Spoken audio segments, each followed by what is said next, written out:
నమస్తే. మహిమాన్వితమైన కాశిరెడ్డి నాయన సత్రాన్ని కూల్చివేయాలనుకోవడం దారుణం. అది ఓన్లీ ఆశ్రమమే కాదు భయ్యా. ఎంతోమంది అన్నార్తులకు ఆకలి తీరుస్తున్న అన్నపూర్ణ క్షేత్రం. మీరు దాని మీద పడ్డారు. ఎందుకు? అసలు ఏం జరుగుతోంది? దాన్ని కూల్చివేయాల్సిన అవసరం ఏముంది? అక్కడ ఉగ్ర నరసింహస్వామి కొలువై ఉన్నాడు. ఇది గుర్తుపెట్టుకోండి పాలకులారా. మీరు ఆశ్రమం మీద మీకు కన్ను పడింది. ఉగ్ర నరసింహస్వామి క్షమించాడు. ఎంతోమంది అన్నార్తులు ఆకలి తీర్చుకుంటున్నారు అక్కడ.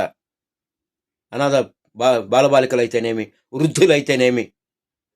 అలాంటి క్షేత్రాన్ని కూలగొట్టాలని ఎలా వచ్చింది మీకు ఆలోచన?